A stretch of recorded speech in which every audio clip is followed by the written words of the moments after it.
खुदावंद यीशु मसीह के बाबरकत और जलाली नाम में मेरी तरफ से और मेरे घराने की तरफ से आप सबकी खिदमत में सलाम पेश करते हैं और आदाब। जी आयन, वेलकम। खुदावंद आप सबको कसरत से बरकत अता करे।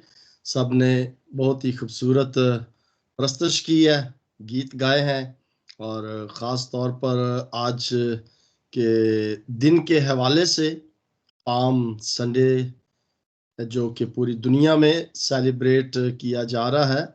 और शुरू में बेटी क्यूरिया ने हवाला भी इसी के मुताबिक लूका रसूल के इंजील उसका 19वां बाब और उसकी आई थिंक 34 आयत से या 36 आयत से पढ़ा था। तो मैं आज कोशिश करूंगा कि जो हमारा आज दूसरा कलमा है, जो आप देख सकते हैं कि लूका रसूल के इंजील उसका 23वां बाब और उसकी 43 वर्स। ऐ बाप इनको माफ कर क्योंकि जानते नहीं कि क्या करते हैं। इसके हवाले से भी हम बात करेंगे और फिर आज के दिन के हवाले से भी हम थोड़ा सा जिक्र जरूर इसके हवाले से करेंगे, इसलिए कि इसका जिक्र फ्राइडे को पास्टर नथानियल पहले से कर चुके हैं। तो अच्छा लगता है, लेकिन वो उनकी मजबूरी थी कि उस दिन छुट्टी थी और उन्होंने तमाम गल्फ में पाम संडे बनाया था। तो आज हम पूरी दुनिया के अंदर इस खुशी को सेलिब्रेट कर रहे हैं। हम पहले जाएंगे अपने कलमे की तरफ, जो खुदावन यीशु मसीह के वो आखिरी अल्फाज थे जो उन्होंने सलीब पर गुजारे थे। थैंक यू वेरी मच जो मुझे वेलकम कह रहे हैं। खुदावंद आपको बरकत अता करे। आज हम दूसरा कलमा जो है खुदावंद यीशु मसीह का, उस पर हम आज गौर करेंगे। ये अल्फाज जो खुदावंद यीशु मसीह ने सलीब पर कहे थे, कल हमने पहला कलमा सिस्टर उल्फत ने उसे पेश किया था और शेड्यूल आपके पास है, आप जरूर उसे देखते होंगे कि दूसरा कलमा मेरे हिस्से में आया और फिर तीसरा आई थिंक सिस्टर अनीला का था मंडे का, लेकिन वो बीमार है, वो हॉस्पिटल में है। आज ही मुझे उन्होंने मैसेज किया है, तो अभी भी उन्होंने यहाँ पर स्काइप पर भी नीचे मैसेज किया कि आई एम इन हॉस्पिटल। तो हम उनके लिए भी जरूर दुआ करेंगे कि खुदावंद उन्हें सेहत तंदुरुस्ती अता करे। और तीसरा कलमा जो है वो कल जिसे भी खुदावंद का रूह कहेगा वो पेश करेंगे। ओके, इन अल्फाजों के बारे में जो सलीब पर कहे गए थे, या वो स्टेटमेंट्स, वो जुमले, वो कलमात जो सलीब पर खुदावंद यीशु मसीह ने फरमाए थे, हर एक की सोच जो है वो फर्क है, लेकिन उसका मतन जो होता है वो एक ही होता है। जो खुदावंद के इन अल्फाजों को गौर के साथ सुनता है या गहराई के साथ उन्हें समझने की कोशिश करता है, वो हकीकत में खुदावंद यीशु मसीह के उस मकसद को जिसके लिए उन्होंने ये कलमात बयान किए थे, वो जरूर इन पर गौर करता है, सोचता है कि आखिर इसका मकसद जो था यीशु का वो क्या था। और हम सब इस बात से वाकिफ है, जानते हैं कि यीशु मसीह का मकसद जो है वो यही था, इस जमीन पर आने का, कुर्बान होने का, कि हर एक शख्स जो है वो निजात हासिल करे, हर एक शख्स जो है वो तौबा करे। और इस दूसरे कलमे के अंदर हम सब वाकिफ है, जानते हैं कि खुदावंद यीशु मसीह ने कहा था कि तू मेरे साथ फरदौस में होगा। यानी कि यीशु किसी की भी हलाकत नहीं चाहता, वो इंसान चाहे कितना ही ज्यादा गुनहगार क्यों ना हो, उसके अमाल चाहे कैसे ही क्यों ना हो, घनौने से घनौना जुर्म भी वो अगर करता है, तो यीशु उससे भी प्यार करता है, और यीशु यही चाहता है कि उसकी भी तौबा तक नौबत पहुंचे। ये अल्फाज उसको कह रहे थे उस वक्त जो यीशु के साथ सलीब पर दो डाकू थे, एक दाएं था और एक बाएं थे, लेकिन यीशु ने ये अल्फाज कि आज ही तू मेरे साथ फरदौस में होगा, ये अल्फाज आज भी यीशु अगर गौर के साथ देखें तो हमारे साथ हम कलाम है। वो आज हमें भी यही कह रहा है, भाई आज तू मेरे साथ फरदौस में होगा, सिस्टर अनीता तू मेरे साथ फरदौस में होगी, सिस्टर मलिहा, यानी कि हम सबको वो यही कह रहा है कि तू मेरे साथ फरदौस में होगा या होगी। लेकिन सवाल यहां पर यह पैदा होता है कि अगर तू इस बात का इकरार करे। अब ये डाकू जो सलीब पर यीशु के साथ लटका हुआ था, उसने इस बात का इकरार किया, यानी कि वो इतने बड़े शोर था, वहां पर सलीब के चारों तरफ एक मॉब इकट्ठा था, एक हजूम था, शोर हो रहा था, लेकिन यीशु की और उस डाकू की आपस में जो गुफ्तगू हुई वो यीशु ने सुन ली, और जो वादा यीशु ने उसके साथ किया वो उसने सुन लिया। आज इस दुनिया के अंदर बहुत सा शोर है, हर इंसान इतना ज्यादा मसरूफ है कि शायद हम यीशु की आवाज को सुन नहीं पाते। लेकिन उस डाकू ने इस बात का इकरार किया, उसने यीशु को पहचान लिया, हालांकि वो तकलीफ में था। सलीब का जो सजा होती है ये बड़ी करब दर्दनाक होती है, शिद्दत से दर्द जो है वो बड़ी बहुत ज्यादा होती है। लेकिन उसने यीशु को पहचान लिया, उस हजूम में, उस शोर में, उस दर्द में यीशु को उसने पहचान लिया, और ना सिर्फ उसने पहचाना बल्कि उसने इस बात का इकरार भी कर लिया। और यीशु ने भी फिर देर नहीं की, जैसे ही यीशु ने इस बात को सुना उसने उसको पहचान लिया, उसकी नीयत से उसने उसका पहचान लिया कि ये वाकई ही नियतन इकरार कर रहा है। और यीशु ने फौरन उससे क्या अहद किया कि तू मेरे साथ फरदौस में होगा। मेरे जो उसके जो अल्फाज थे ना डाकू के, वो थे कि अपनी बादशाही में मुझे याद रखना।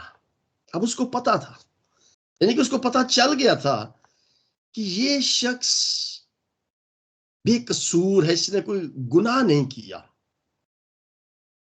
इसने कोई गलती नहीं की। और फिर दूसरी बात, ये अपने उस दुख को महसूस नहीं कर रहा, वो परेशान इस बात में नहीं है कि वो सलीब पर लटका हुआ है, क्योंकि उसने विलिंगली, रजाकाराना तौर पर अपने आप को मौत के हवाले किया था। और उसने यीशु को पहचान लिया था कि ये बेकसूर है, इसका कोई कसूर नहीं है, वाकई ये शख्स कोई आम शख्स नहीं है। और यीशु ने भी उसको फौरन यही जवाब दिया कि तू मेरे साथ फरदौस में होगा।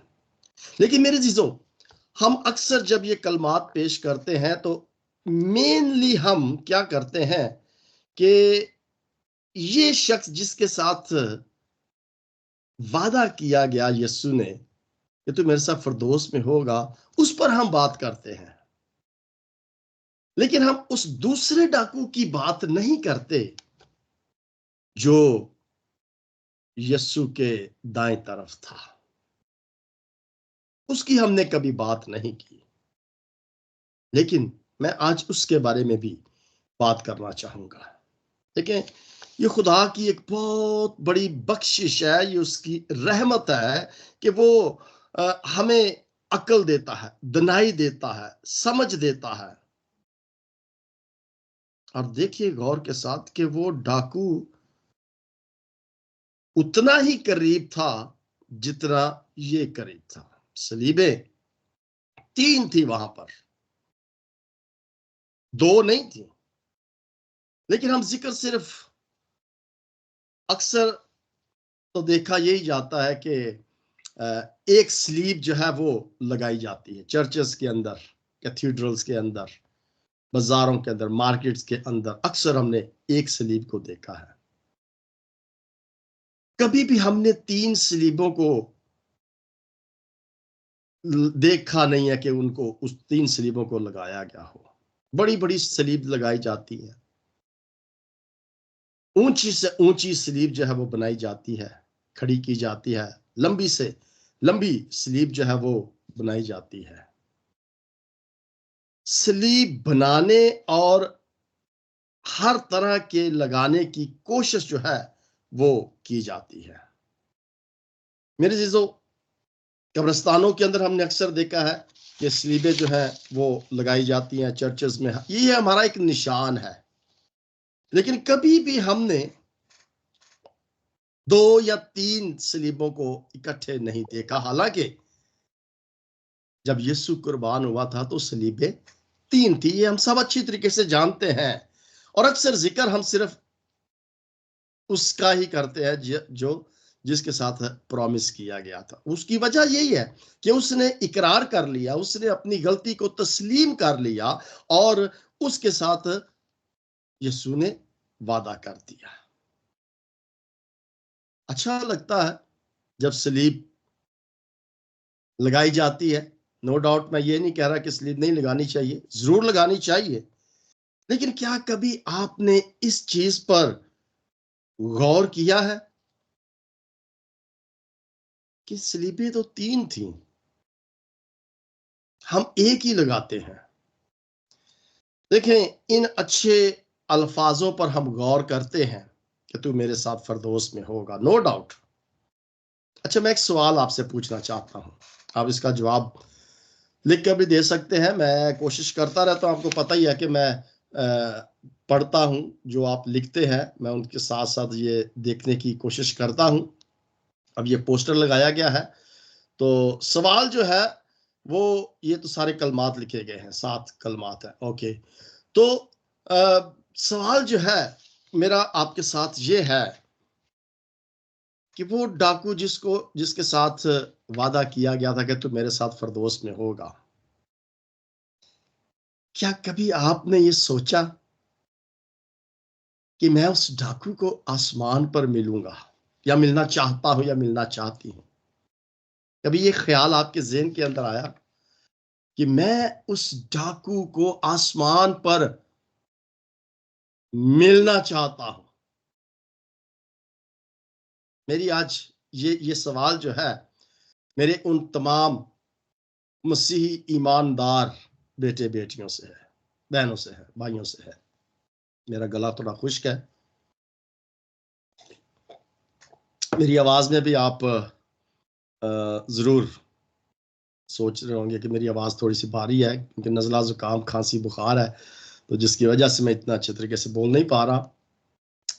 तो ये जवाब आया कि कभी भी हमने नहीं सोचा कि हम उस डाकू को आसमान पर मिलेंगे। कभी नहीं सोचा आपने? मैं आज आपसे ये अपील करता हूं कि आप ये दुआ करें कि मैं आसमान पर उस डाकू को मिलूं जिसने इकरार किया था और जिसके साथ वादा किया गया था। हाँ, अगर आप उसको मिलना चाहते हैं तो नो डाउट आप मिल सकते हैं। आसमान पर जब आप जाएंगे तो फिर ही मिलेंगे ना। अगर आप आसमान पर नहीं जाएंगे तो आप उससे कैसे मिल सकते हैं? लेकिन आसमान पर जाने के लिए पहली बात हमें जो यहां पर नजर आती है कि उस डाकू ने क्या किया था? इकरार किया था, अपने गुनाहों का तस्लीम किया था। जब वो आपस में दोनों गुफ्तगू कर रहे थे तो क्या कहता है कि यार साड़ी तो सजा बनती है ना, हमने तो चोरी की है, हमने तो डाकू डाकू है, हमने डाके मारे हैं, हमने झूठ बोला है, हो सकता है उन्होंने कत्ल भी किया हो, लेकिन वो कहते हैं कि ये हमारी सजा तो वाजिबी है, हमने ऐसा किया है। वो इस बात को तस्लीम कर रहा था, मान रहा था और ये भी इकरार कर रहा था कि इन्हें कुछ नहीं किया। ठीक है, अब देखें, आज भी अगर मैं इस बात का इकरार करता हूं या हम इस बात का इकरार करते हैं कि हम भी डाकू हैं, यानी कि हमने भी कत्ल किए हैं, हमने भी गुनाह किए हैं, हमने भी चोरी की है, हमने भी झूठ बोला है, हमने भी करप्शन की है, यानी कि वो तमाम बुराइयां जो एक गलत इंसान के अंदर पाई जाती हैं वो हम में भी है। अगर उस डाकू ने सलीब पर यीशु को पहचान लिया, यीशु के उस दुख में उसको पहचान लिया, उस शोर में, उस हजूम में उसने यीशु को पहचान लिया, अपनी दुख में, तकलीफ में उसने यीशु को पहचान लिया और उसने इकरार किया, तो आज हम क्या कर रहे हैं? अगर आप इकरार नहीं करेंगे, तौबा नहीं करेंगे, तो हम उस डाकू को नहीं मिल सकेंगे। हाँ, अगर आप ऐसा करेंगे तो फिर आसमान पर जाकर ये जरूर से कहेंगे कि मैं तुझे मिलना चाहता था क्योंकि तूने यीशु को कबूल कर लिया था। वो जिस भी हालत में था तूने उसे कबूल कर लिया, मैंने भी यीशु को कबूल कर लिया है और मैं आज तेरे साथ आसमान पर हूं, उस परदोस में। चले, ये तो एक पॉइंट हो गया। अब मेरे जीजो बात ये है कि यीशु तो आज भी यही चाहता है कि हम अपने मसरूफ वक्त में से उससे बात करें, लेकिन शायद हम उससे बात नहीं करते। शायद हम अपने दुनियावी कामों के अंदर इतने ज्यादा मसरूफ हो गए हैं, भूल जाते हैं हम यीशु के पास आना, उससे बात करना भूल जाते हैं। चले जी, ये तो हो गई उस डाकू की बात और यीशु की बात। अब आते हैं जरा उस तीसरे डाकू की तरफ जिसने इकरार नहीं किया और वो आसमान पर फरदौस में यीशु के पास नहीं गया, उसके साथ वादा नहीं किया गया। लेकिन मैंने शुरू में एक बात बताई थी कि यीशु किसी की हलाकत नहीं चाहता, वो ये चाहता है कि हर एक की तौबा तक नौबत पहुंचे। आपको पता है कि जब ये लूका रसूल की अंजील में क्यूरिया ने पढ़ा 19 बाप और उसकी 36 आयत से लेकर 40 आयत तक उसने पढ़ा, आगे 41 और 42 आयत जो थी वो मैं पढ़ना चाहूंगा।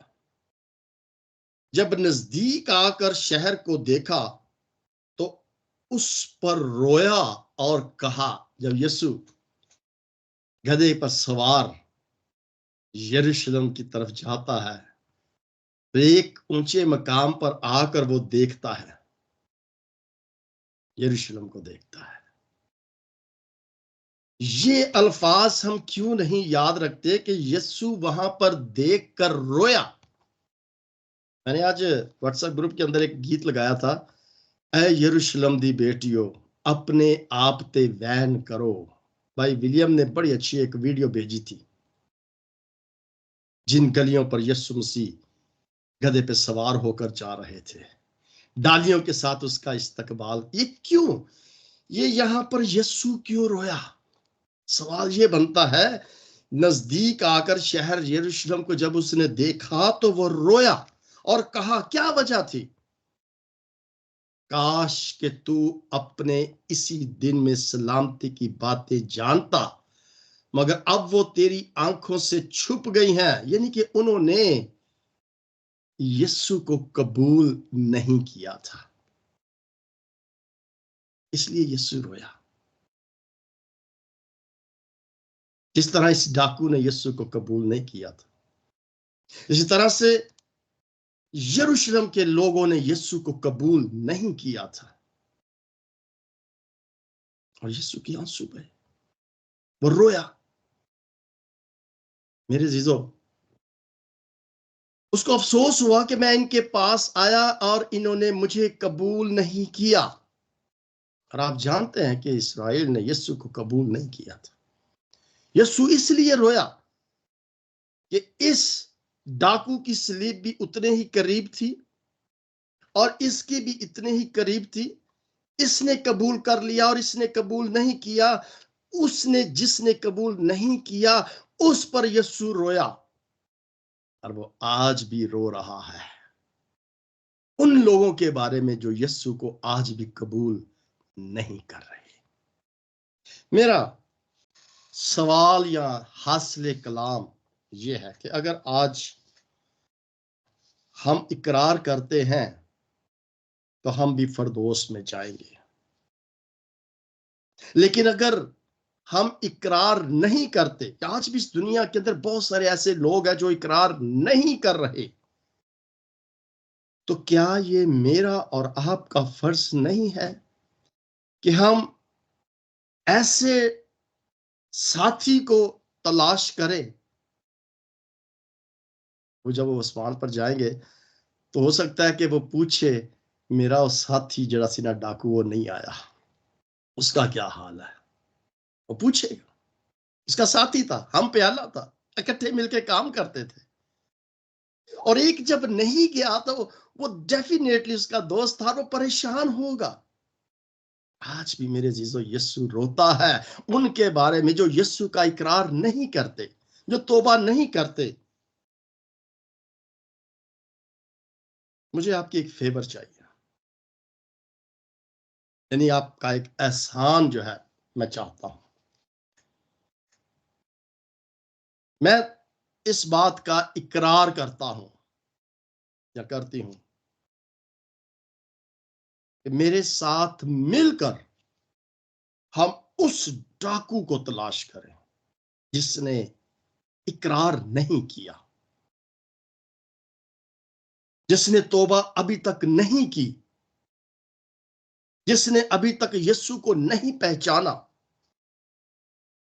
जो अभी भी दुनिया की ऐसे कामों के अंदर मसरूफ है अपने। देखिए, बड़ी सिंपल सी बात है कि उसने रिक्वेस्ट की कि अपनी बादशाही में मुझे कबूल करना, और रिक्वेस्ट इज ग्रांटेड। उसकी रिक्वेस्ट जो थी वो कबूल हो गई। जैसे रिक्वेस्ट दी जाती है ना छुट्टी की, तो ये रिक्वेस्ट ग्रांटेड हो गई या कबूल हो गई है। आज भी इस दुनिया के अंदर बहुत सारे ऐसे लोग हैं जो इकरार नहीं कर रहे। मैं ये चाहता हूं कि आप मेरे साथ मिलकर उन लोगों को तलाश करें जो अभी भी अपनी तिलछिट पर जमे हुए हैं, अपने दिल को सख्त किया हुआ है, यीशु को कबूल नहीं कर रहे, उसको पहचान नहीं रहे। मेरी और आपकी जिंदगी के अंदर बहुत सारे ऐसे मौजूद हुए हैं जहां से हमने इस बात को पहचाना कि वाकई ये एक हकीकत है। सो आए, मेरी आज आप सबसे यही अपील है, ये रिक्वेस्ट है कि आप मेरे साथ मिलकर उन लोगों को ढूंढे जिन्होंने यीशु को अभी तक हासिल नहीं किया। उसने हासिल कर लिया, वो फरदौस में चला गया, उसके साथ वादा हो गया। लेकिन उस तीसरे डाकू का क्या बनेगा जिसने इकरार नहीं किया? ये जिम्मेदारी आज मेरी और आपकी है। आए हम उस तीसरे एक डाकू को ढूंढे जिसने इकरार नहीं किया।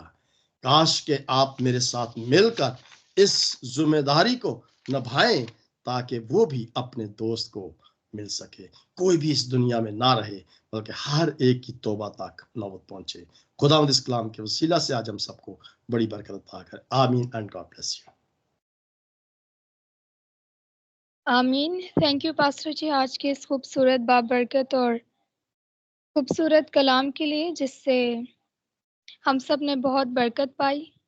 खास तौर पर खुदावन की शुक्रगुजारी करते हैं जिसने अपने बेटे को अपने कलाम से भरा, अपने बेटे को अपने जलाल के लिए इस्तेमाल किया, अपने बेटे के मुंह में अपने कलाम की तशरीह डाली और अपने लोगों तक पहुंचाने की कुव्वत इनायत फरमाई। हम खुदावन की निहायत शुक्रगुजारी करते हैं।